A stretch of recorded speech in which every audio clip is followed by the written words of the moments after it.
right. Here we go. Welcome back to Outside the Cinema. I'm Bill. That's Chris. We're your hosts. We talk about cult films and future cult films here on the show. Some might say that we're your source for cult film discussion. Some might not say that. Not enough people say that, but I don't know. Yeah. But we are back this week, just finishing up some newer releases. A couple that we wanted to get to for Halloween season and just didn't get to. We are doing Terrifier. Sorry. What the hell's the guy's name? Damien Leone. Yeah. Damien Leone's Terrifier 2. Yep. I am totally fine with them putting his name right in the front like that.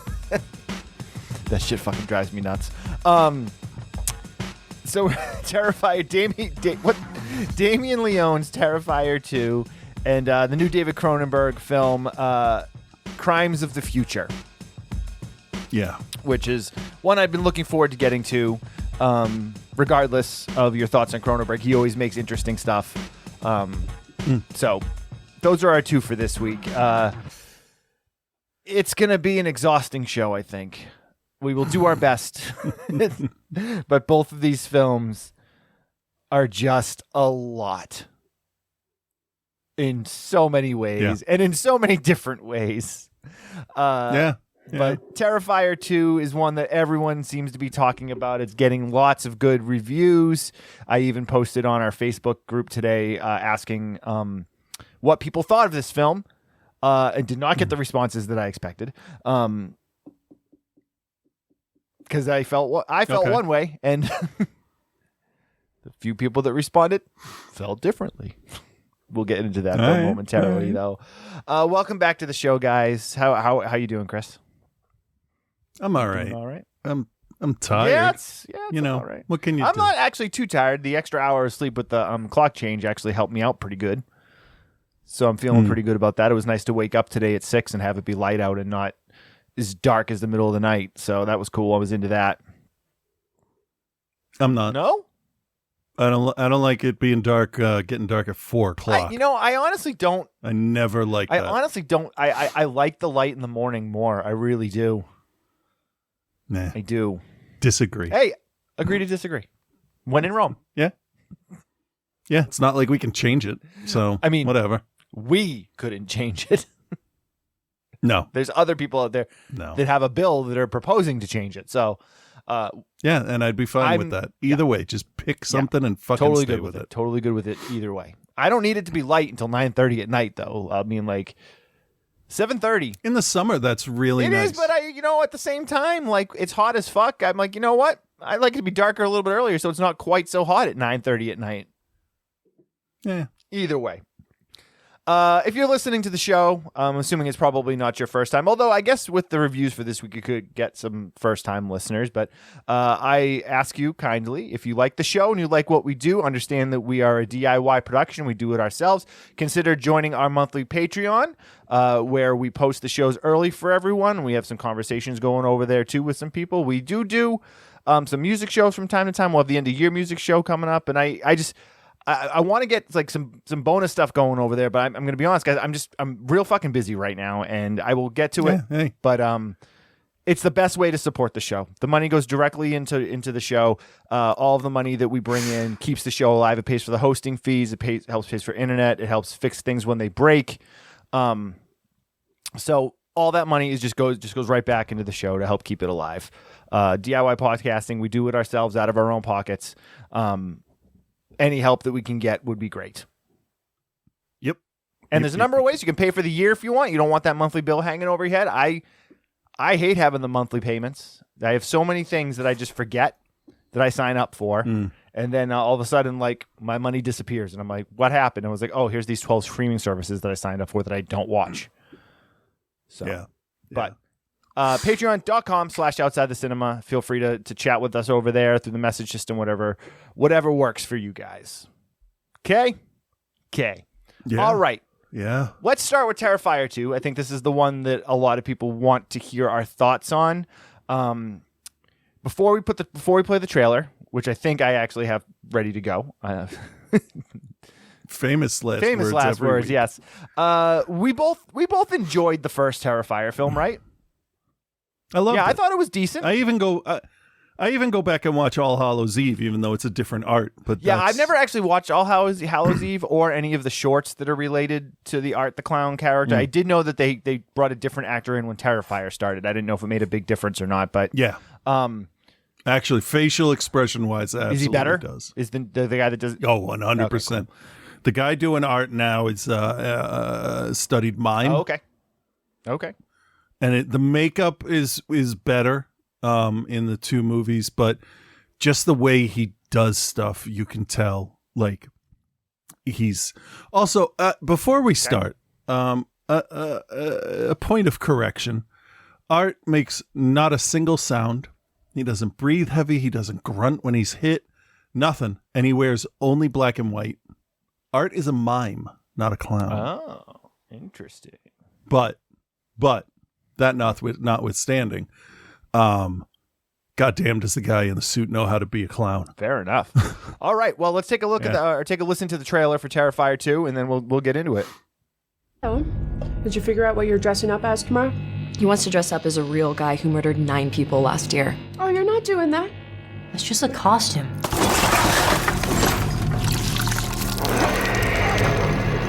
You think that guy's still out there? What's up with you and this clown all of a sudden? You're like obsessed. They never found his body. What if he decides to come back here? I wouldn't worry about it. Wait a minute, aren't you that guy from the costume shop? Sir, what are you doing? It wasn't me. He was covered in blood on his shirt and his hands when he got here. I'm telling you, it was him, Allie. Right down to the little black dot on the tip of his nose. You're really weird, you know that? I believe him. About what? Something really bad's gonna happen tonight. No, I know when Jonathan's lying, okay? I could hear it in his voice. Something's wrong. Look, we're gonna have fun. Stress-free environment. Yep. Speaking of surprises, kids, we have a very special guest with us today, all the way from Miles County. Please welcome Art the Clown.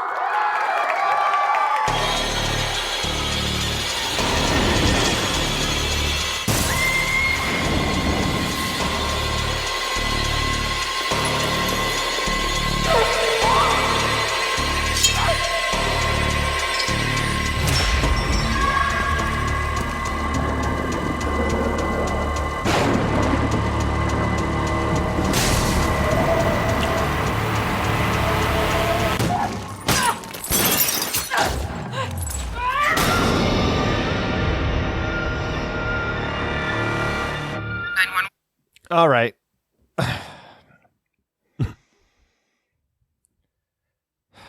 Give me a sec here. Let me gather my composure. Terrifier 2, currently playing in select theaters and available to stream on Screambox, which is not one of the major. It's not like Shudder. It's like Shudder in terms of it's a horror movie streaming service, but it's not as big. And this was also backed by Bloody Disgusting, written and directed and edited by Damien Leone. That editing part is going to come into prominence later in the review, I promise. Lauren Lavera, David Howard Thornton, who plays Art the Clown, Jenna Cannell, Catherine Cochran, Samantha Scafaldi, and a number of other actresses and actors that you may have seen in some stuff, but nobody that's well known, which works for this. Yeah. What Terrifier 2 is it is the Aliens to Alien. It is more of everything in comparison to the first one. Slightly better budget, slightly better equipment. Damien Leone, better understanding of how to work a full set and work a full feature-length film. The problem there is that he made enough feature film there to make 2 films out of this. The runtime in this is absolutely a ghastly 2 hours and 18 minutes. Oh, really? Yeah. No, I don't know. Was that long? Really? No. Nope. I don't usually look at runtime. Oh, I looked at the until it gets to the point where I'm like, well, this is long. I looked at that. I looked at the runtime of this many times. So the film starts essentially with the end of Terrifier 1. We have Art the Clown, who was dead at the end of the first film. The original survivor. No, he wasn't dead at the end of the first film. He had come back. Yes, that's true. And he was choking. He was choking the autopsy dude. That's true. He was in the morgue. Yep. And he was resurrected by some sort of supernatural entity of some sort. We are left completely in the dark with that at the end of the first one. We're left mostly in the dark of that for this one, but there is a little bit more there.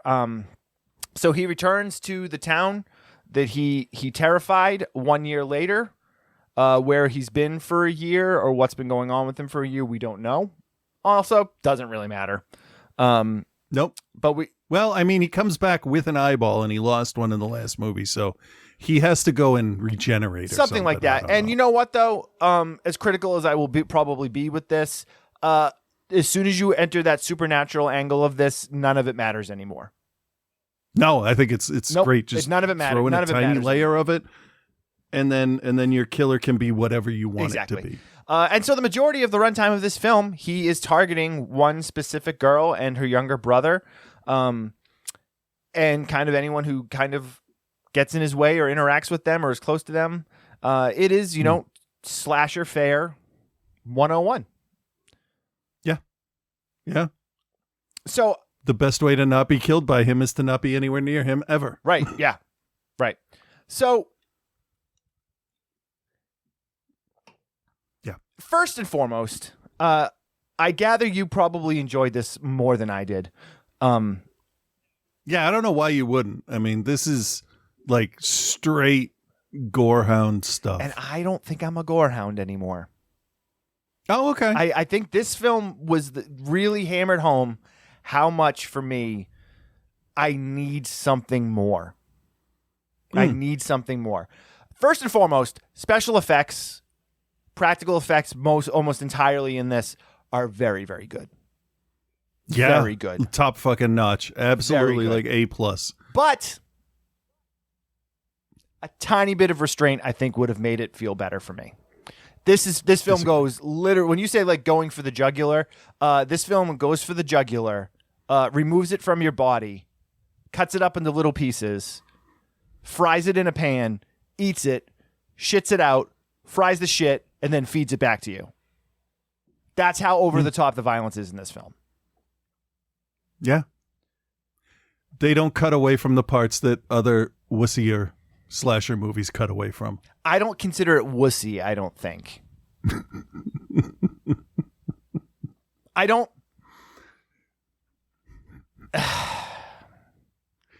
See, the problem here is it's done so well, it's hard to say you don't like it.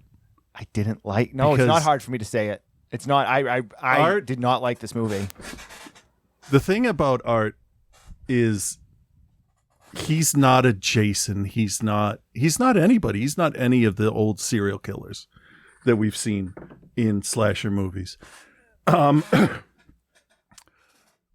He doesn't talk, which I think is the best decision they could have made for him, because if he was to talk, it ruins him completely. It is basically Freddy in part 2 and Pinhead in part 3. And maybe the only other true slasher that sort of stayed true to his roots would have been Leatherface, because he never really changed all that much.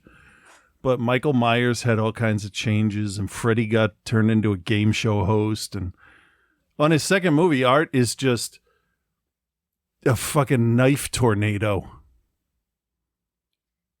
And I kind of like that. He's got his thing, he does it, and stay the fuck out of his way. Yep. I see what they're going for with this, for sure. I completely understand the mindset that Leone has in this. My biggest issue with this film is how overbloated it is. I'm a lover of slasher films. You know that. You know how much I love slasher films. Yeah. But a runtime of 2 hours and 17 minutes with little to no story. It was stifling for me to try to watch it. It was so much, and I can't even tell you how many. at least 4 times. There's fucking 55 minutes left in this movie. There's 45 minutes left in this movie. Oh, I love it how you love the most obscure Italian garbage. dude, this pisses you off. You're preaching to the choir here. And I'm going to be honest. Once it started and that title credit sequence came up with Damien Leone's Terrifier 2 on it, I was like, oh, fuck this guy. No, not at all. He made a very successful first movie. He was given money to do another one. He wants his name out there. He put it in the title. I hate it. I don't see a problem with that at all. I hate it. He made a movie. Yeah. It's not for you to decide. I don't like it. That's fine. You don't like it, but you can't knock him for it. Friend of the show, guy I know very well. When I saw Adam Green's Hatchet 2, you know what I said? Oh, fuck this guy. Actually, when I saw that he was a hillbilly from a swamp, I said, fuck this movie. But this... I never, ever watched the Hatchet movies. No interest. This... Leone, him and Adam Green, I feel like, are of similar ilk and cloth. They do a feature that people really, really liked. People loved Hatchet. I thought the first Hatchet was great. I thought the first Terrifier was really good. I enjoyed it for what it was. I'm like, this is a great throwback. It feels right. Hatchet was the same thing. Then there's buying into your hype. And then there's making it was too much, because he didn't dial it in. He didn't dial it down. He didn't. Well, neither did Adam Green. It was too much, man. It was too much. All of these scenes. Yeah, but you know what? Let me throw an idea at you here. Sure. Since 2009, at least that's as far back as I can remember. Mm-hmm. We've had main characters that we're supposed to care for. And the good guys, you're supposed to care about them and all that. But in the remake of Friday the 13th, all of those characters were fucking assholes. Correct. And then we had this just 15-year span of unsympathetic assholes that we want to see get killed by the bad guy. The movie is, for us to go and watch that. This time, most of the characters, they're flawed. They're normal humans. I mean, you got the bitchy friend. You got the exhausted mother who can't handle her 2 kids since her husband died, which, by the way, I thought was a pretty realistic depiction of a mother at the end of her rope. But none of them. And I honestly believe this is why the violence is so in your face, is that you watch it and you're like, they didn't deserve that. None of them. The poor girl that doesn't give him candy at the door didn't deserve any of that. Maybe an egg thrown at the house.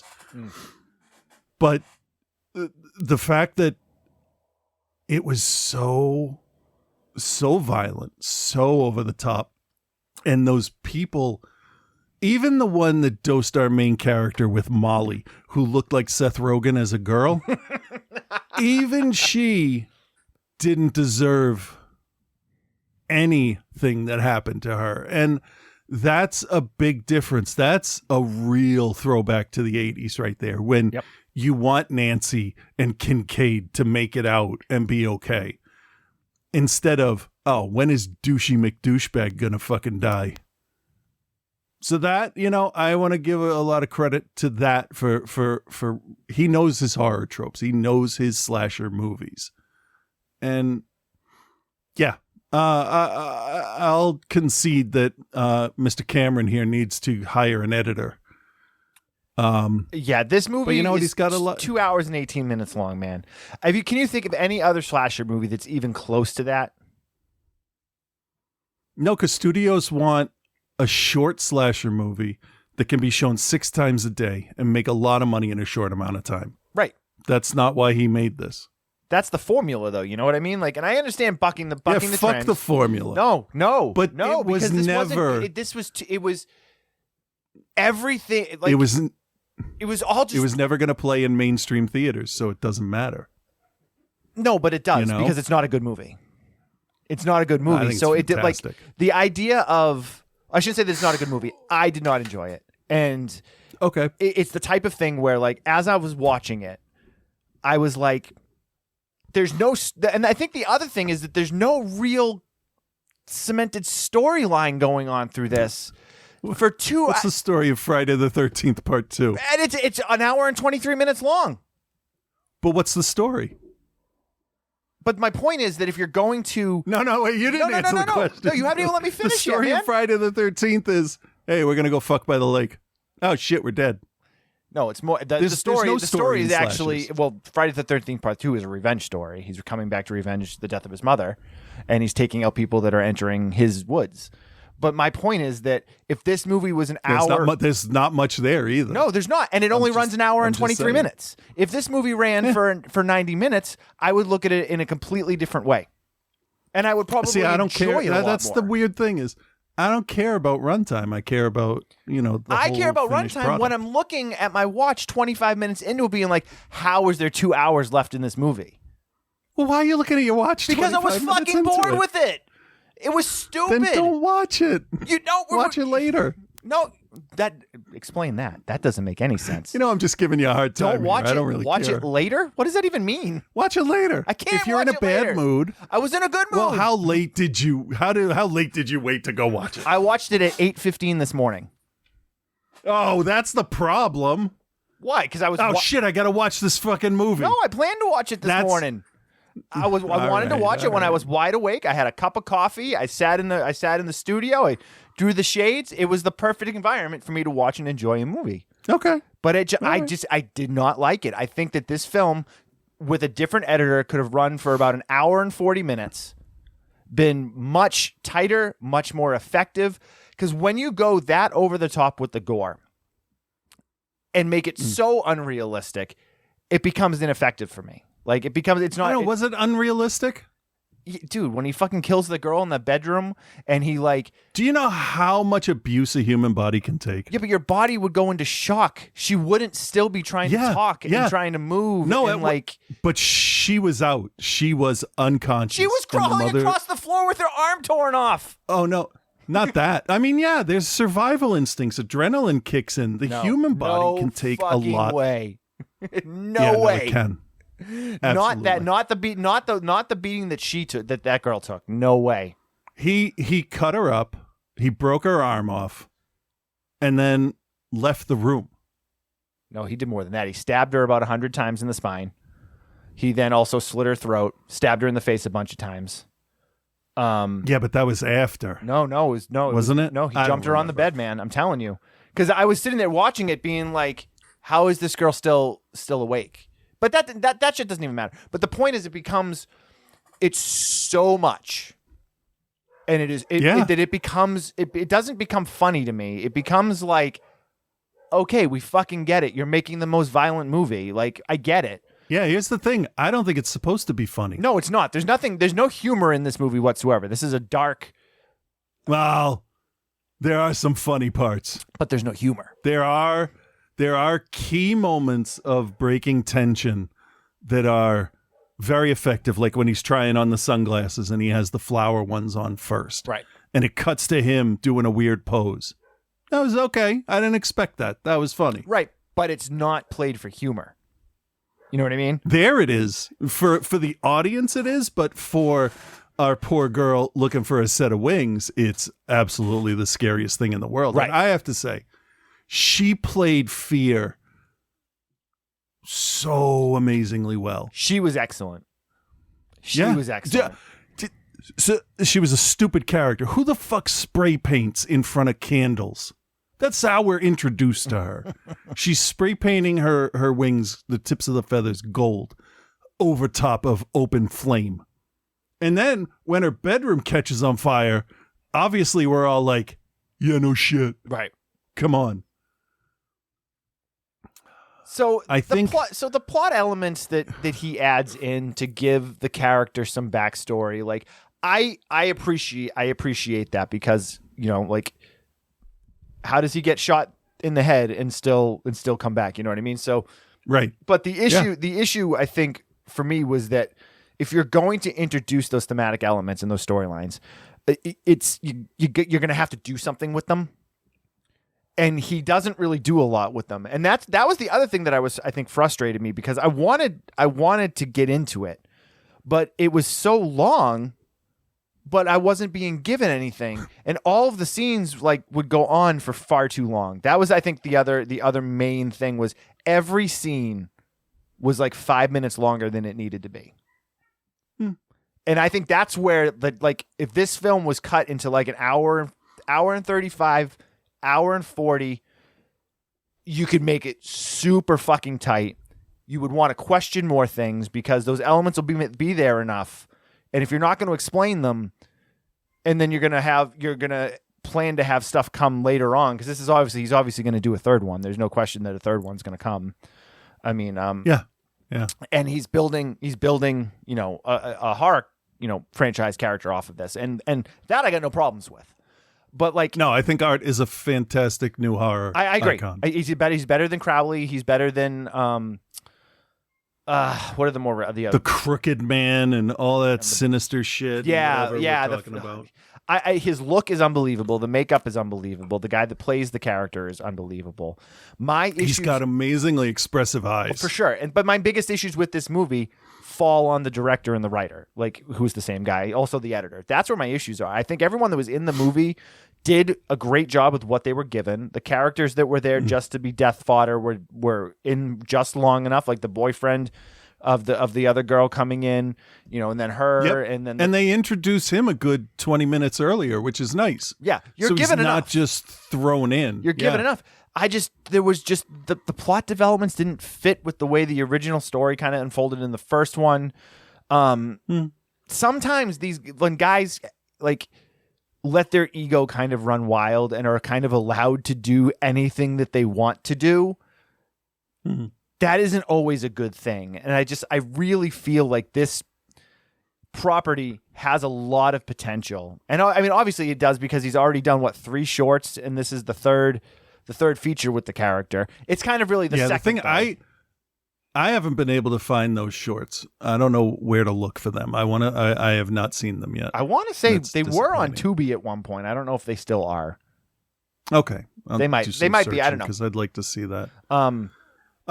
There are a lot of elements laid down that are just kind of glossed over in conversation that I think are going to come back and mean a lot of things. Like, what was the main girl's name? It's the type of van we have.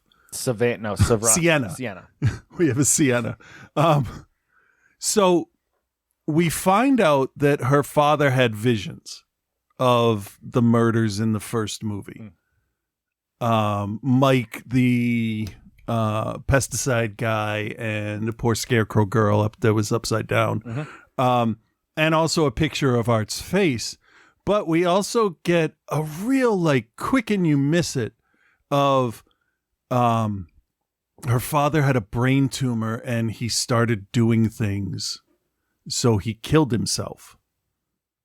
But the father also drew Sienna as the character that could defeat Art, it seems. So what we're going to find out is that, because in the first Terrifier, we see Art putting his makeup on. It's a quick scene, but he does it. And he doesn't do that anymore after that. That's him. He looks like that. Right. So I think that... Well, that all comes after he sees the little girl in the laundromat, when he puts his clothes in there to wash his clothes and stuff. Yes, which I think is the first time he was reincarnated or brought back, because it's all a surprise to him. Yeah, even he's confused with what's going on. Not confused, but curious. Yeah, and then there's the article with the little girl that was killed, and obviously the girl, the pale girl, is the little girl, Art's first victim, which then leads me even more to it's the father, and Art's gonna be haunted or directed by his kills, because the after credit scene lends that notion as well. So I think there's a lot of groundwork that has been laid down, and I just, because this is an independent thing more than a studio movie, I was happy with as much as I could get, because who knows? People could have hated this like you do, which is fine. I'm not arguing. I'm not the only one. But I don't also- want to make it sound like I'm the only one. No, I know. But I the know. majority of people are really, really liking this film. Yeah. Yeah. And I the great thing about this is it almost like in the first 40 minutes, it gets really confusing as to when everything's taking place, which I really liked, because the first movie starts with the interview, which is the babysitter from All Hallows Eve interviewing Art's final girl from the movie you're about to watch. But then in this one, the pale girl pulls the TV over and the interview plays. So the beginning of the last movie and the middle of this movie are sort of they're at the exact same scene, because I checked. And it's interesting how they're not playing with time, but they're showing some stuff out of order, which I like, because it keeps you guessing. So that girl, the girl earlier, so I found it here. So her eyeball is sliced open down the front of her face. Which was an amazing looking effect. That was really absolutely good. That looked really fantastic. Good. She's then scalped. Yeah, that's her right. back is that's right, stabbed because and sliced many times. Her arm is. What's interesting? Her arm. Hold on. Let me just get through this. Let me get through these. All right. Her arm is broken and then snapped off at the elbow. Yep.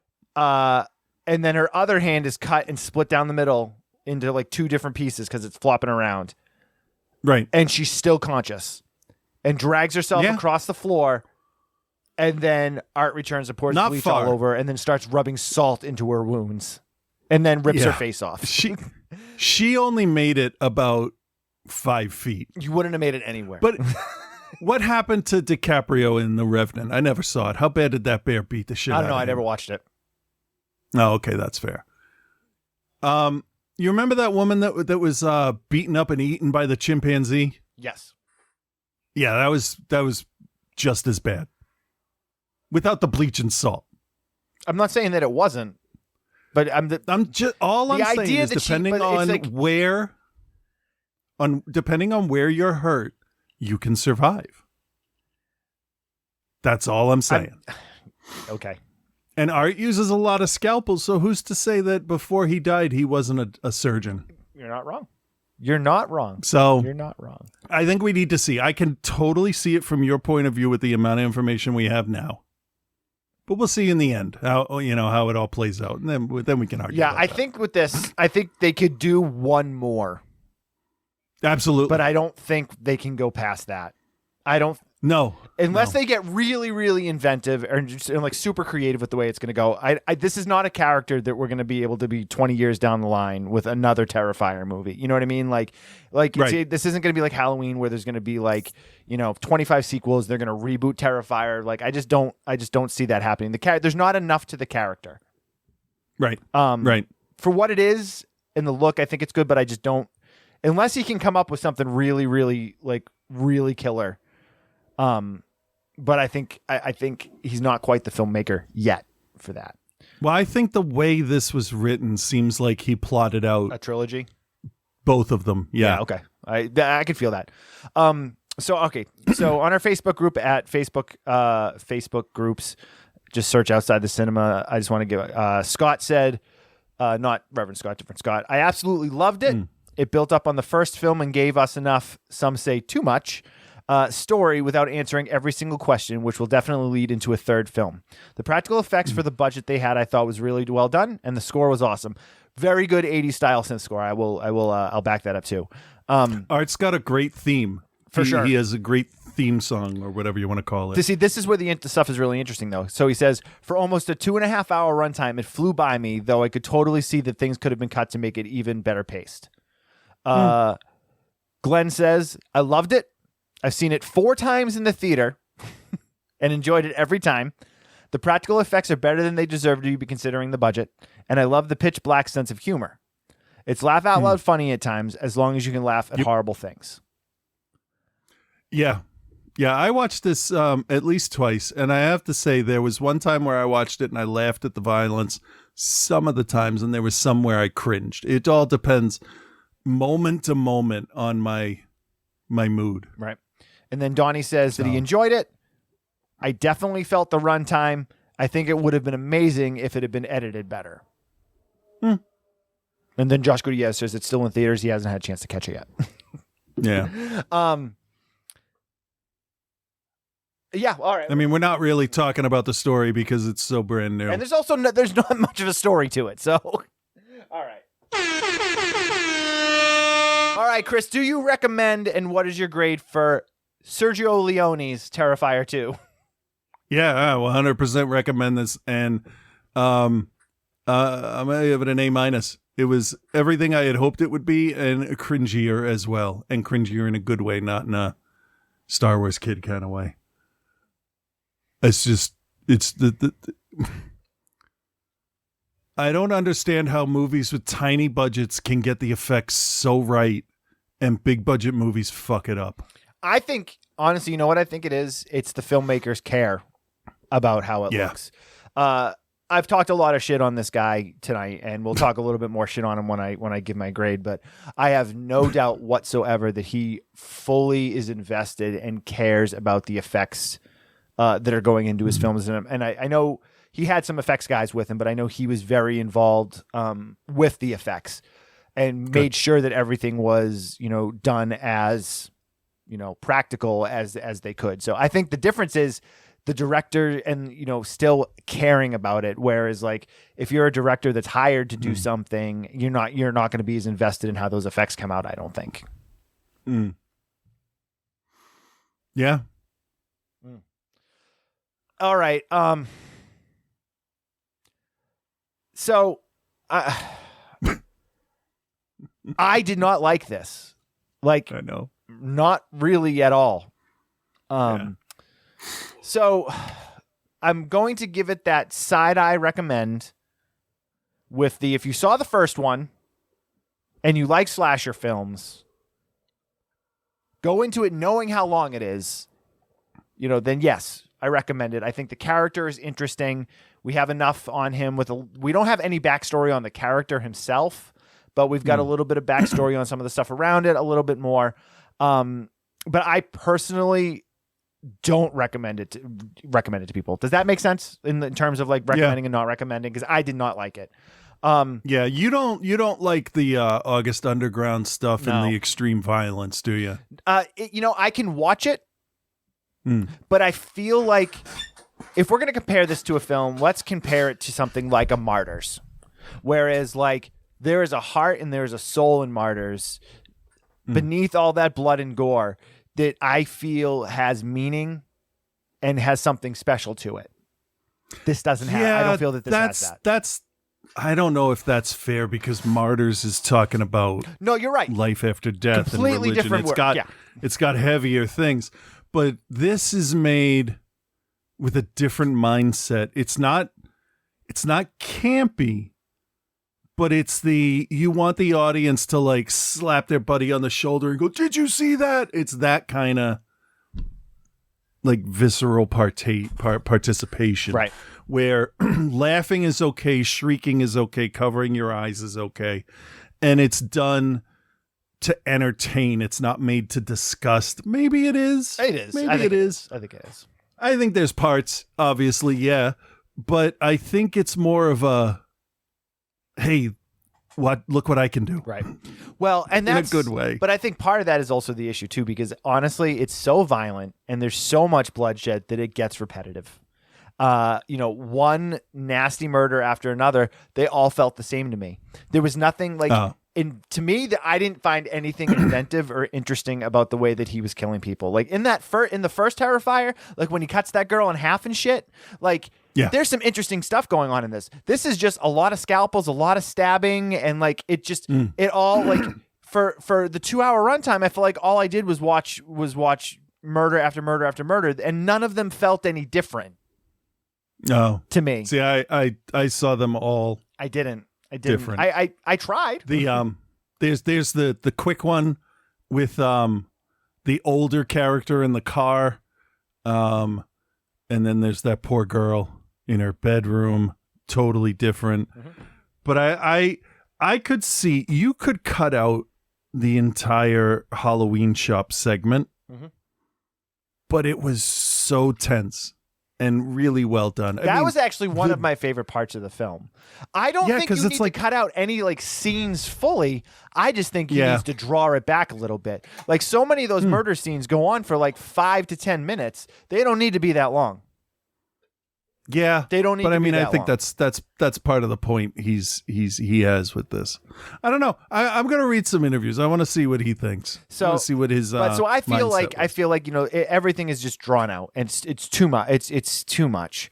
Looking back at Terrifier 1, I think that formula worked.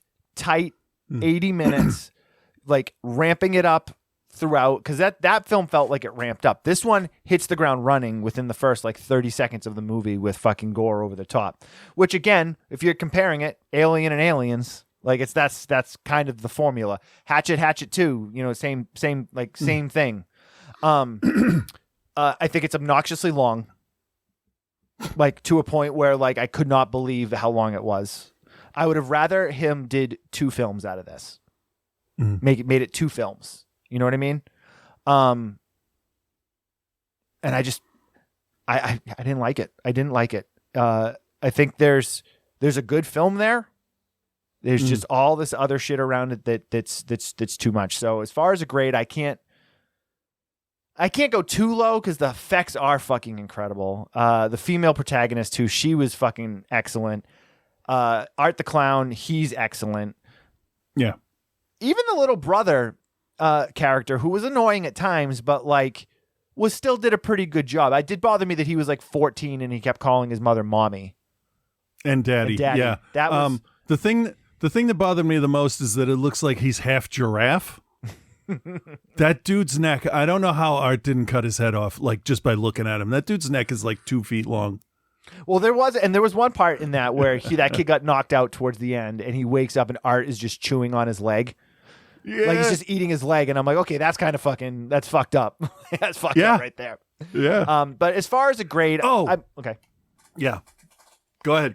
I'm gonna give it a C-. I'm gonna give it a C-, which is a higher grade than I thought that I was gonna give it. But the special effects, the character, and the way it's shot and the aesthetic hits that 80s like feel perfectly. It definitely doesn't feel like it takes place in the 80s. But it looks like it does. You know what I mean? Because it takes place now. Like, it takes place present day. But it definitely has that retro feel to it. And the soundtrack I thought was good. So I'm going to give it a C-, but I'm going to be honest, I'm never going to watch it again. and what's his name that watched it 4 times already? God bless yeah, him. I'll catch up. What was like, there was something about the kid. And his giraffe neck? Yeah, there was. Oh fuck! There was something that I really appreciated that they were doing, but I don't remember now. Fuck, I'll remember it. Hey, I want to go back for a second to last week. Sure, we did that. Gaspar Noé movie last week, right? Right. Yes.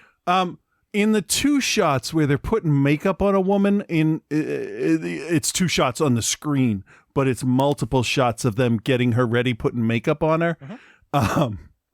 One of the shots, you can see that the brush is about an inch away from the lady's face as she's swishing it by her nose. Oh, really? But in the other scene, it totally looks like she's doing it. And I'm like, that took me right out of the movie. So just out. Yeah. No, that's fair. That's fair. Okay, let's move on here to Crimes of the Future, the new David Cronenberg flick starring Viggo Mortensen, Léa Seydoux, Kristen Stewart, and Scott Speedman. Here's a little trailer. It is time to stop seeing.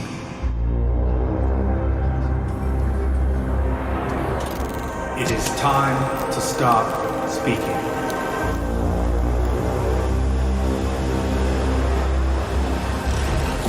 It is time to listen. It is time to stop seeing.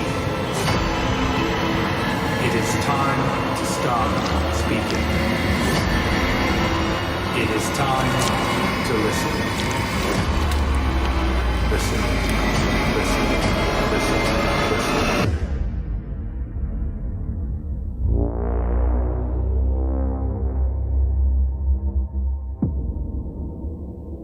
All right, Crimes of the Future, written and directed by the one and only David Cronenberg, the master of body horror, made classics such as The Fly, Dead Ringers, Existence, Crash, Videodrome, and many more. One thing you can say about Cronenberg, whether you like his stuff or not, he always makes interesting shit to look at.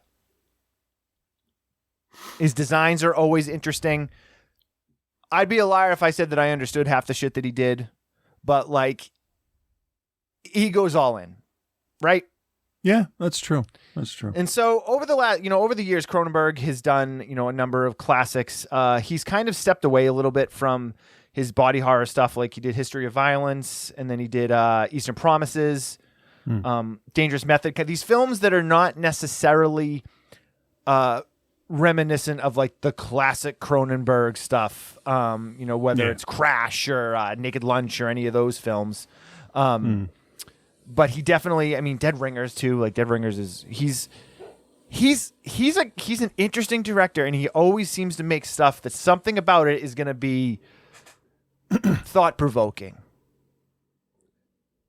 This is most of the time. Yeah. I'd be a liar if I said that I like everything he's done. But he definitely. I don't think you can. I don't know. He's a filmmaker. I think you're disingenuous. If you say you do. Yeah, I agree. There's a lot of noise outside all of a sudden.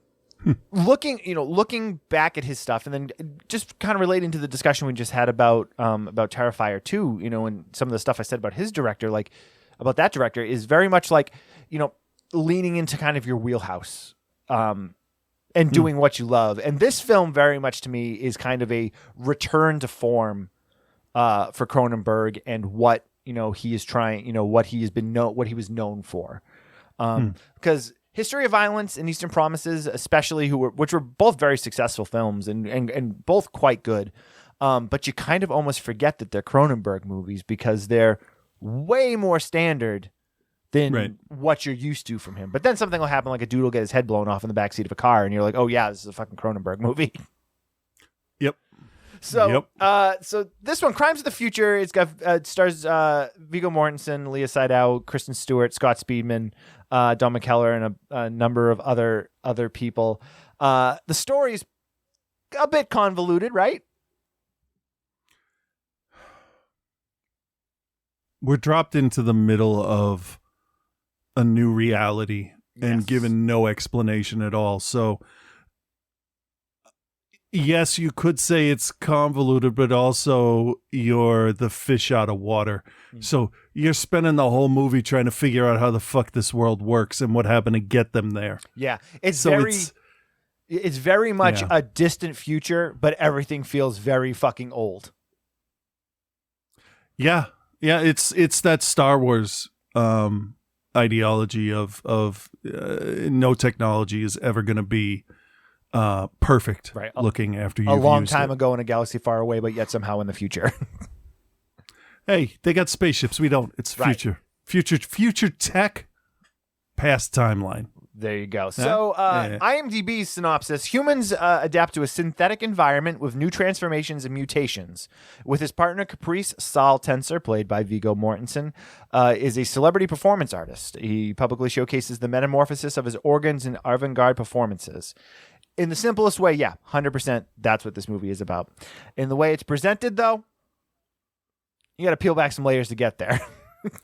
A lot of times I've found with Cronenberg stuff, especially Dead Ringers, you have to accept a world where common sense and the law doesn't get involved with anything. Because if Beverly was operating with those tools, he would have been put in jail faster than this movie could have closed itself up. Right.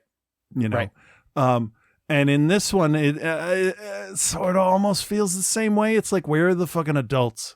Like, how are you? Who's letting you do this? Stop. So this film opens. I think the opening sequence in this film is fucking incredible. We see a young boy on the shore of a lake or a sound or something. There is a old cruise ship on its side that's rotted out and rusted out. He's sitting there digging through the dirt. And his mother comes out and basically says, "Hey, I don't want you eating anything you find in there." Right. And we're, as the outsider, kind of looking into this, being like, "Oh, what's he gonna eat? Like raw fish or like?" Yeah, there's two ways to go about that. There's the I'm a normal human being. Oh, he's going to eat a snail or a crab. And then you realize what you're watching and you're like, that motherfucker's going to eat rocks. Or maybe something else. And his teeth will break. Right. I have to say, though, the cruise ship on its side looked like a crashed, rusted out spaceship at first. It took me a little bit to get my head around It was the a fact great that it shot. looked like a spaceship. It looked awesome because it feels so foreign. And that's one of my favorite things about Cronenberg is how like he can drop you into the middle of like downtown New York and somehow make it feel like another planet. Yeah. And it's just in the way he presents it. He does something with his lenses and his lighting, but I really paid attention to this, even though it probably isn't going to be my favorite ever. He has a way of directing his actors that make them feel almost like ghosts.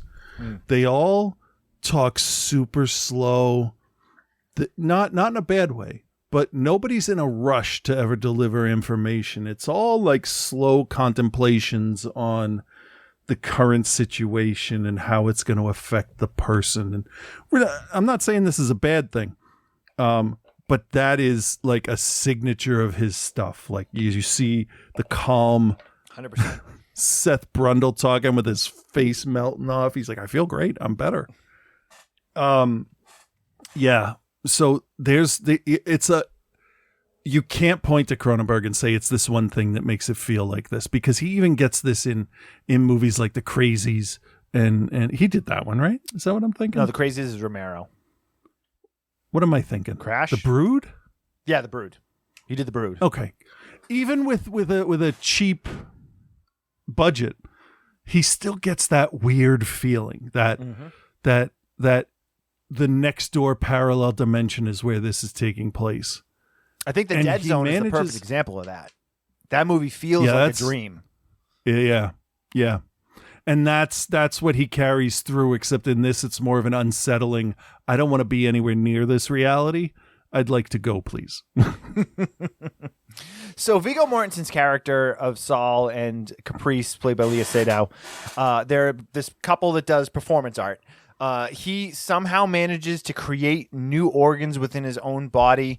We learn that everyone is kind of run by this life science company where there's chairs that you sit in that help feed you and move you around so you digest food easier. These beds that you sit in and lay in that basically move around to help you not feel pain. But despite the fact that it looks like he's in pain all the time, but it's all of these things that are futuristic in idea, but the way that Cronenberg presents them feels dirty and old. Because his technology is based off of sea life and insects. Yeah. Yeah. And that's why that's wrong. Who the fuck would design that stuff? Like, why? Why would you make... Like, we get... quality notwithstanding, but in Prometheus, you get this surgery pod, and it's white, it's well lit, it's got scalpels and robot arms, so you're like, okay, I got it. This is good. This is competent. Here, you get like these two crab paddle arms that pull open the body and stuff, and it's like, really? Is this what we're doing? All right, fine. Gross. Who would approve that design? David Cronenberg. I know, and it's a signature thing, and just like the gun made out of the Chinese restaurants pork. Yeah. It's yeah. He knows how to make people just feel a little bit greasy on their soul. Yeah, and nobody does it like him. So as the performance artist, like he grows these new things inside of him. She then like tattoos them, and then they use this other pod that looks like it's basically a hollowed out skull of like a dinosaur or something. And Viggo lays in it, and they cut him open and they remove the organs because they don't really have any purpose. They're just like grown inside him and they're tattooed and they put them on display. And there's like this is Cronenberg. There's 1,000,005 fucking things going on at once, and you might get one or two of them explained to you. Right. The one I got was the pod is called a sark. Yep. SARK, which, I mean, look at it. It's short for sarcophagus. Mm-hmm. So yeah, that's That's the most I understand of this movie. Yeah, and I think that's all done purposely. So Caprice and Saul, as these really well-known performance artists, they have to. There's this new thing called like the organ bank registration or something. Yeah, it's like a for you X-Men fans, it's registering mutants. Right. So pretty much they have to register like these extra organs, and there's two people that work there. One of them is Kristen Stewart. And can I say that I've really grown to love Kristen Stewart the last few years. Yeah, me too. She was excellent in Underwater. Yep. I like that. I was very surprised by that. Me too. Yeah. And she was really good in this, I thought. Yeah. I think if you're not paying attention, you would say that she seems lazy and uninterested. But actually, that's very much the character that she's playing. Super awkward. She does a great job. Yeah. She's the best part of this movie, actually, and I wish she was in it more. Yeah. But well, she's very pivotal to the whole thing, which is nice. Hugely. So they go there and there's some conversation with that stuff going back and forth. And then there's another guy. The child at the beginning, we didn't even finish that. I didn't even finish that. Oh, yeah. So the child at the beginning then comes back inside, brushes his teeth, and then sits down on the floor of the bathroom and starts eating the wastebasket. Yeah. Now, to Cronenberg's credit, it's a bathroom trash can, and they painted it so that it looked like it had months of bathroom whatever from stuff being thrown in it. Yep, it was gross. You know, granted, it's probably made out of chocolate and it's molded and painted and it's okay probably, for him to eat. Yeah, and I mean, if the kid even really ate all that much of it. But if you're going to eat anything, any inedible physical object, don't pull it out of the bathroom. Right. So there's his first thing. He's sitting there. He's like, where should this kid eat? Bathroom. It's definitely the bathroom. Yep. So the kid's laying in bed, and so the mother's in the room with him, and she takes a pillow and she smothers him and kills him with the pillow. And this is in the first 5 minutes of the film. And she does wait and contemplate it for a while. Not that long though. Now, I don't feel at any point that she contemplated it enough that she was questioning what she was doing. I think she was more. No, but she doesn't just walk in the room, pick up the pillow, and like right snuff him out. So that's when we're then thrown into we meet the rest of the characters. So as it kind of progresses itself, the husband or the ex-husband of the child that was killed, she leaves the body for him. He takes the body. He is also some sort of, mutation that we see. We get some explanation into that we don't really need to get into. And there's kind of like almost like this weird like cult sort of thing of people that, change their digestive systems and make these changes to their bodies. And what this film really comes down to is this really like weird way to look at the fear of evolution. And I mean, more drilled down to the basics, it's change. Yeah, just fearing change in general. Yeah. But yeah, it is informed by how evolution can supply us with things that are really helpful to human survival. For sure. Yeah. The thing I find with Cronenberg too is that I don't doubt that he like really like puts the effort in the research, and the ideas he puts into these things are super well developed in his mind. In his mind, yes. He just, I don't know whether I feel like it's probably a conscious choice on his part on how he presents them, as opposed to wanting them to be clear. I think he wants his viewers to really think about it. Yeah, he's not a ABC. No. First, second, third act storyteller. No, him and David Lynch are the two guys that obviously are always mentioned together because they both kind of work in a similar sort of way. Lynch is a little bit slimier and grosser, whereas Cronenberg is a little more generalized. But he gives you enough to let you figure the ideas out and then kind of go from there. And this film there's no answers in this film. And when it plays out, there's an autopsy on the boy that they're going to do, and there's this idea of the people that eat, that have changed their digestive systems to be able to eat and digest plastic and feed on it, and natural versus unnatural, synthetic versus organic. Like all of these ideas are brought up. Now, I read nothing about this movie because I wanted to talk about it without any outside influence, and I wonder if this is a conversation about vegetarianism and veganism because of what the other stuff is doing to the environment and cleaning the environment. Like, if they can eat the plastics, then they are important to society because of what they do. They're getting rid of trash and pollution. It could be. There's so many things, and that is the plus and minus about his stuff, is that it can be about whatever you want. So you are right and you are wrong at the same time. Right. Which is a weird place to be. No, but I mean, is there anything that's more Cronenberg? Like, really? Yeah, that's true. That's true. This, I mean, it's weird that this film is like super kind of like out there and off the wall. And like part of it is like, you're like, well, it's not like anything Cronenberg's done before, but it is exactly what Cronenberg does. 100%. And it's weird because it's dark and it's dystopian. The plot is super loose and almost secondary to everything else. I will say this, I think the cinematography in it is fucking excellent, and the sound design in this is incredible. Yeah. Yeah. With the exception of Kristen Stewart, I didn't particularly think the acting was all that great. I know Viggo Mortensen was going for something very specific, and Leah Seydow was also kind of like, they had like this very specific thing.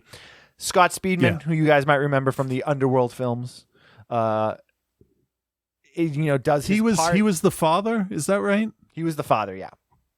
Okay, because there was at a certain point in this movie, I just stopped thinking, who is this person? Who is it? And I was just paying attention. So, like, actor wise, not character. Right. No, that's because there's also the two characters that work for the life science company that are kind of also like kind of maybe some sort of double agent or something like that. And then we have the cops, the new Vice, where Mortensen's working with the police. This is also another film that I think its editing kind of hurts it, because I felt like I get Cronenberg wanting to keep things loose and make you think, but there's also that point where it's like you need to kind of rein it in a little bit. So the runtime on this was like about an hour and 45 minutes. It's not short, but it's not really long. I'm going to say this felt longer than Terrifier 2 to me. You know what though? I'm not going to say that it felt longer, but it felt longer than its runtime. But I feel like this almost is an all emotionally of the stuff is like that. Because it really pulls on your emotions. Yeah, and it makes you question things, and there's a lot going on while also showing you not really much of anything, which is, again, one of those things that Cronenberg does like nobody else. Yeah. But in terms of like, his overall arc of his films, this is not something that I think falls into the upper tier. I think he's still making more poignant work than like an Argento or somebody. I wouldn't say like Cronenberg has lost his craft. Like I'd say Dario Argento has lost his craft, No. John Carpenter has lost his craft. But I think Cronenberg still has something to say. He presents it in a super interesting way. It's just maybe not as poignant as it would have been when he was putting out Videodrome. That's something I was thinking as I'm watching this. I'm like, this lives in the same world that Videodrome exists in, because they talk about the new this, the new that, this Hellraiser ideal of pleasure and pain, because the human body doesn't really feel pain anymore. Yeah, surgery is the new sex. That's the thing. Yeah. Cronenberg is a lot about replacing things with technology. Like Demolition Man replaced sex. It's kind of what this is about, because Mortensen says he's not good at the old sex. Yeah. And I'm like, that's the only time in his life he ever had to say that. Yeah, there you go. But yeah, I think that they are probably connected in the same world. I think a lot Those of events all all happened. happened. Yeah. So, all right. Well, let's grade it. All right, Chris, David Cronenberg directed and wrote this. It's called Crimes of the Future. Do you recommend it? And what is your grade? Yeah, I think I'll recommend it because it's crawly. It makes your skin crawl. I think if I really want to understand it, I need to give it another shot. I get the basic idea of what he's trying to say. There's body autonomy. There's government officials involved. There's rebel cells. There's activity. There's all kinds of stuff. But when it comes down to it, it's a story about that dude that was in Chainsaw Massacre: The Next Generation or whatever he was in. And Cronenberg's technology is always gross. It's always off-putting because it's not robotic, I guess, really is what it comes down to. We're okay with robotic technology, but if you got stuff that looks like it's cobbled out of bones and wire, nobody's going to be happy with that. Right. And I think that to me is one of the most off-putting things in Cronenberg stuff, is that everybody's just absolutely okay with everything. And then the open wounds on the bodies where they do the endoscope inspections of the new organs and stuff. If you go back and look, all of his makeup stuff all sort of looks the same. All these old, like, healed holes, the new holes in the body, like, in existence. It all has that fleshy puckering with the pink underneath of it. Yep. So he's got that other visual language going on too. What was the we covered some other Cronenberg back in the day. I think it might have been when we did Videodrome or one of those. And I think it was one of the two of us. I think it was you that said it. You were like, "Why does everything Cronenberg make look like an anus?" Yeah. Because it does. They all look like anus. It does. Yeah. Yeah, but I mean, that's what would happen, right? That's how it would look. So yeah, I'm gonna recommend this, but I mean, you know who directed it, so you know what you're getting yourself into. Yeah. It is slower, I think, than some of his other stuff. The plot isn't as concrete as some other things, because like Dead Ringers, it's two brothers. There's jealousy. There's a woman. There's new technology. It's not as hard to follow. Here, I think he had a lot of ideas, and it might have been better to split them into two scripts. Maybe. But I'm going to give this a B. Okay. That's a wow. But okay. I don't think I liked it. That's fair. That's fair. So I mean, I'm agreeing with you on a large chunk of what you said there. I think this is definitely, if you know Cronenberg and you know his work and you've seen his stuff and you like it, then yeah, I absolutely recommend it to you. But if it's not your thing, or you're not super familiar with Cronenberg, like this is not the place to start with him. No. So no. So it's I personally give my personal recommendation, if you're into Cronenberg or into weird body horror stuff, then yeah, definitely check it out. I wouldn't put it into the classic Cronenberg library. I mean, there's a large number of his things that are far, far superior flicks. But I think it's not awful. Like, it's not bad. Right. It's dark. It's dystopian. The acting is very people don't stunted. treat each other well. No, and everything feels dirty and everything feels old and like it's dark, and just the characters are all kind of weird. And Viggo Mortensen with that choking sound that he does through the whole movie gets pretty grating after a while. But I think it's some of the best sound design I've heard in a really long time. It is. I can't argue that. The cinematography is excellent. I enjoyed it. And it's funny because it's one of the things I saw that in some of the reviews I looked at was like that it's some of the worst cinematography they've ever seen. And I was like, I think it's excellent. It looks exactly like it should look. Well, I mean, what are they looking for in cinematography? Because I did read after I watched that the whole thing was filmed in one warehouse. Yeah. So if most of it's inside, what opportunity is there for really like to show off your cinematography? You know? Yeah, you're right. I agree.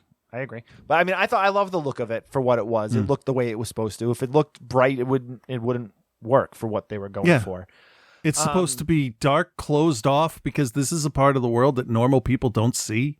So, yeah. And there's no daylight, right? Everything is dark. It was dark the whole time, right?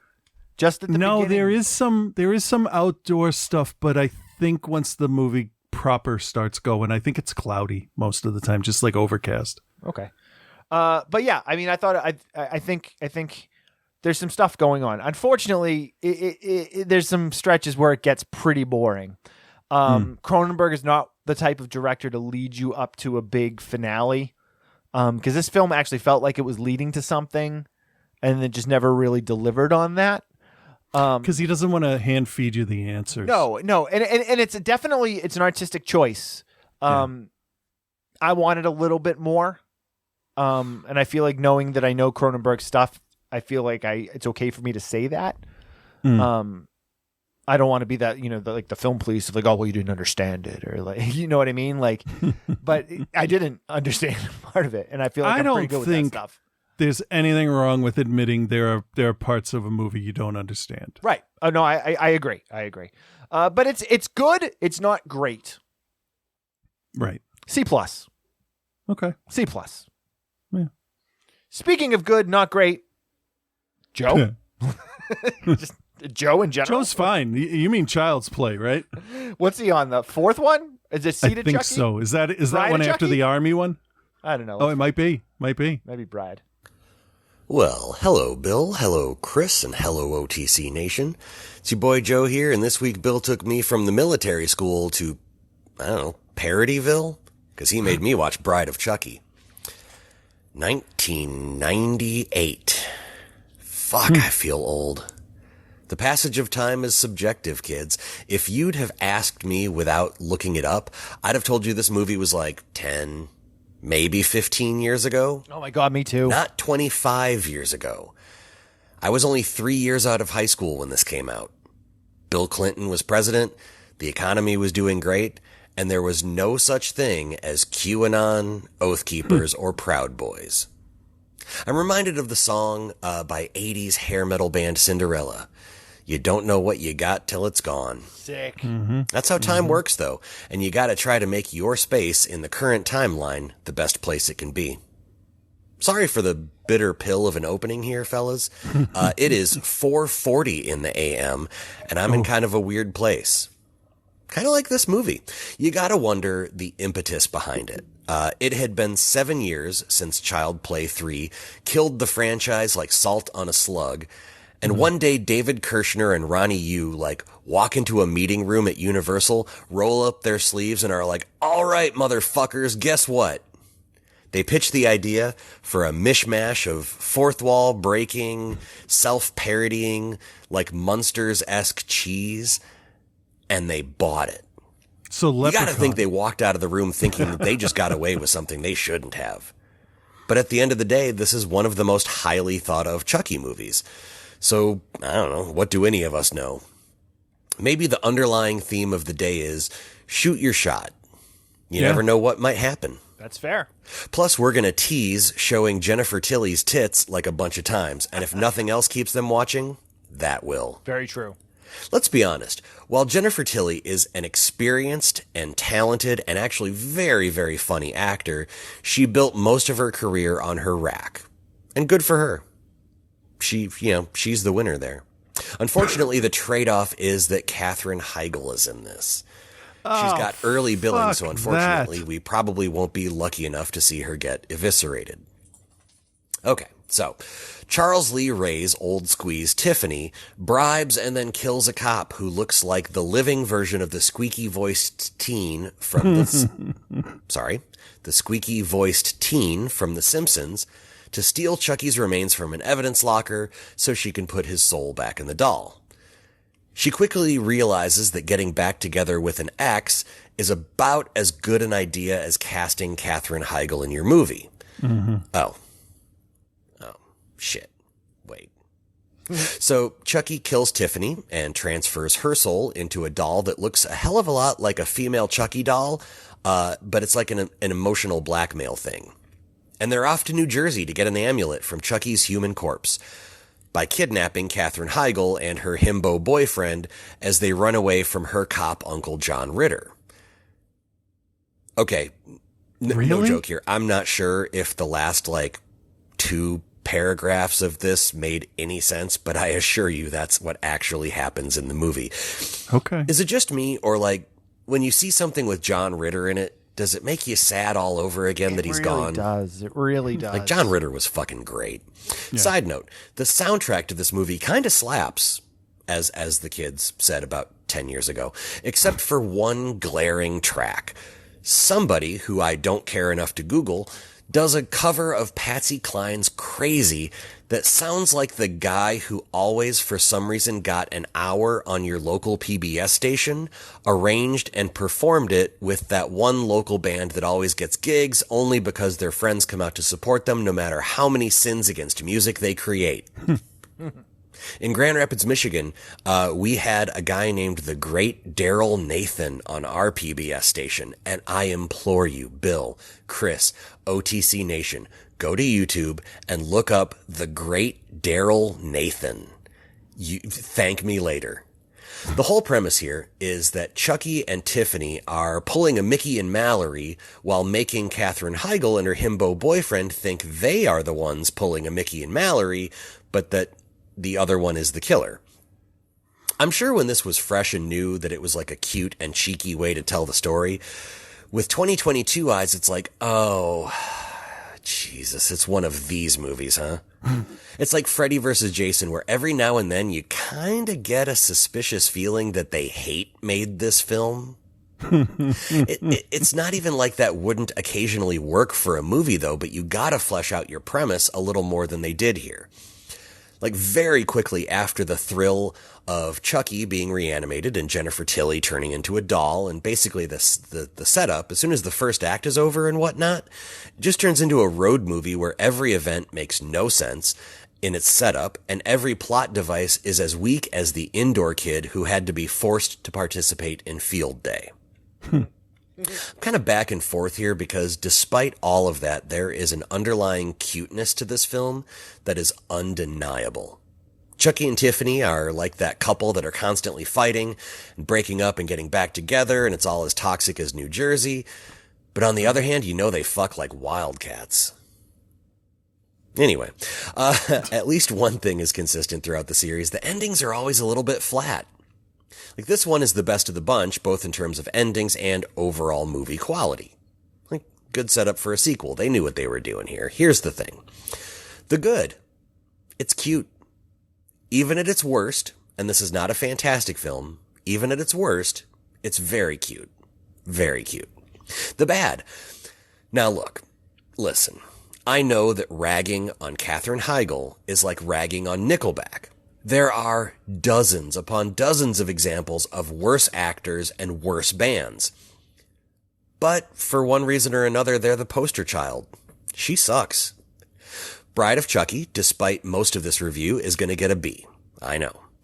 I'll be back next week with Seed of Chucky, which I saw in the theaters at the behest of my younger cousin, and I don't think I've fully forgiven him in the intervening time. But we'll get to that next week. Until then, be good, everyone. All right. Yeah, it's pretty, like, when he said that, I was like, yeah, isn't that movie only like 10 years old? No, because back in 2002, 3 or 4, I remember putting posters up for Seed of Chucky, which obviously comes after The Honeymoon. So, Kidney Thieves was the band that did that crazy cover. They were like a bad new metal band from that time period. They were cheap, though. I'm sure they were. Sure they were. All right. Reverend Scott. I don't know what he's got, but he's got it. Would you call Kiss a one-hit wonder? I'd love to.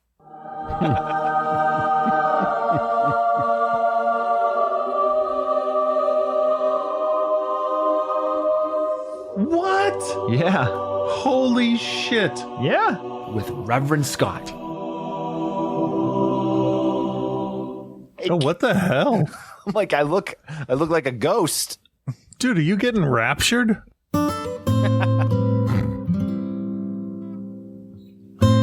Hey there, Bill and Chris. This is Reverend Scott, and I'm sure you're both well aware that today, November 7th, is a very special day.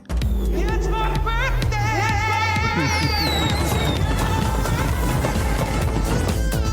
And if you didn't know that already, please don't tell me that you didn't know. Okay, fine. Yeah, no, I'm good with that. because I'm not going to.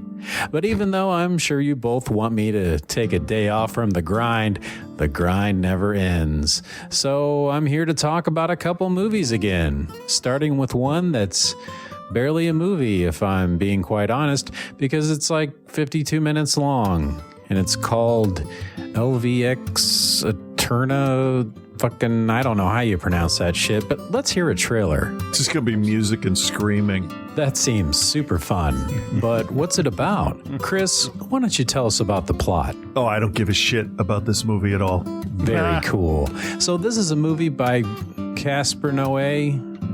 Something. It's a bunch of movie people complaining about being in movies or something. Sounded terrible.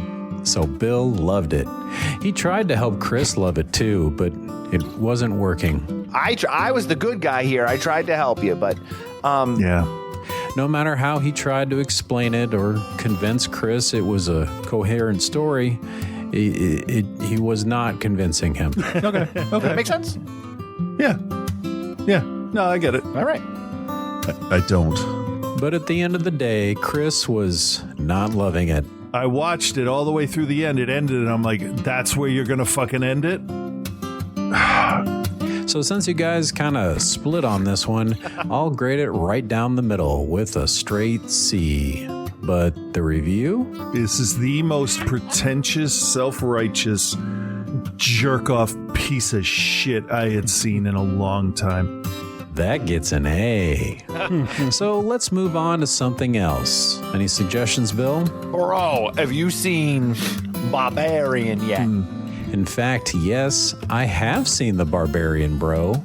It's a movie that I managed to watch without seeing anything about it ahead of time. So as we get started, how about you give us a brief summary, Bill? Whoa.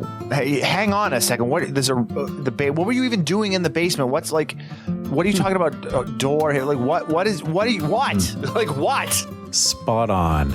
I only knew two things going into this movie. That there's an Airbnb that was double booked by a woman and a man, and that man was Bill Skarsgård. So obviously we all knew where that one was going. Help me! Oh yeah. And I'm like, no, don't help him. He's gonna kill you because it's Bill Skarsgård. Not gonna lie, I thought the exact same thing. But here's the thing about Barbarian that really struck gold for me. The way that it subverts expectations in a surprising but actually kind of logical way. Because sometimes the nice guy is just a nice guy because he's fucking nice. Oh shit. Wow. Fucking unexpected, I know. And also, sometimes the asshole doesn't have a change of heart. He's just a fucking asshole, which Justin Long is apparently very good at being. But there's some things in Barbarian that were supposed to be exactly what you expect, such as everything they find in the basement is supposed to be creepy, disturbing, and unnerving, and it fucking is. She can't hear him. She goes into the hallway and then finds another door at the end of the hallway, which she That's when I got scared. Yeah, that's when I started to get the creeps because she opens the door. I'm like, oh, double bluff. That shit was handled so well in this movie that I just kept getting more and more unsettled in a way that still felt believable, at least to a degree. And all the performances were so well done, especially Georgina Campbell. She's equally believable as a naive out-of-towner, as well as a tough-as-nails survivor. And Bill Skarsgård is perfect as the nice guy that ultimately gets killed unexpectedly. But secretly, you still know he would have eventually killed Tess. Seriously, it was gonna happen. Well, he's gonna murder her. Because that's apparently what Bill Skarsgård does. I get wanting to get a little bit more explanation, but at the same time, I was like, we just got enough to explain why every character is where they are, and you can piece the rest together based on what we learned from that bum outside. I mean, that was plenty enough for me. And maybe it's a bit over the top in parts, but that's what makes it fun also. There's an intimidation factor, especially during the scenes like near the end when they're running up the winding stairs and looking down and they're being chased around that water tower. So at the end of the day, I love this movie. It's got well-lit, great-looking scenes, terrific acting, great build-up, suspense, shocking sequences, tension, gore. That's all I really want. I don't ask much. I'm going to give Barbarian a B+, bordering on an A-. And I give the review a B+ as well. Oh, I think Could have been an A-, but I think you gave away a little bit too much about the second half of the movie. Yeah, I know. That's why I stopped talking. Oh, okay. I highly recommend you see Barbarian, bro. But that's all I'm going to say about that. Oh, and I also watched Deadstream with my older daughter on Halloween Eve, and we loved it. I stand by my A grade, and I can't wait to revisit that next Halloween. Anywho, that's all I have for this week. It's time for me to have my birthday and get older again. But make sure you all tune in to Outside the Cinema next week when Bill and Chris reminisce about the time I came to Massachusetts and saw them both at Rock and Shock. I never liked the convention flu. Right, but the convention itself was always a good time. I'm going there. Most of we the had time. one year. We had one year where it was not fun. Then you just keep talking about meeting me and spending the weekend in the same booth as me. You're forced to be close to him, which instantly makes you say, I don't want to be close to this guy. And then as you learn more, you're like, can I be in a different state from this guy? Because Jesus Christ. All that and so much more love for me on my birthday. But until then, peace and love, guys.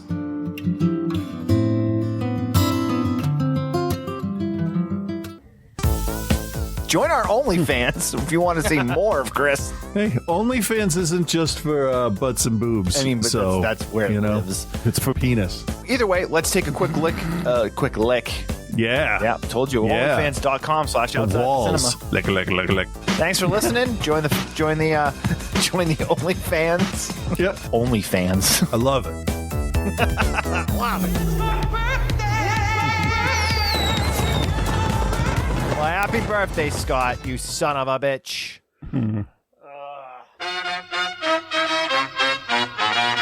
Well, thanks for listening, everybody. Hope you enjoyed our reviews and aren't too mad at me because I didn't like Terrifier 2. It's between you and the movie, not anybody else. Yeah, we'll see about that.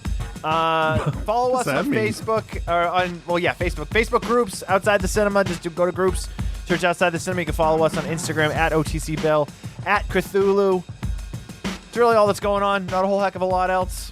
Yeah. So yeah, everyone have a good week. I think we're going to be back to regular cult stuff for the next couple weeks. I'm sure we'll cram some more new stuff in at the end of the year, but we'll get back to the classic stuff. So everyone have themselves a good week.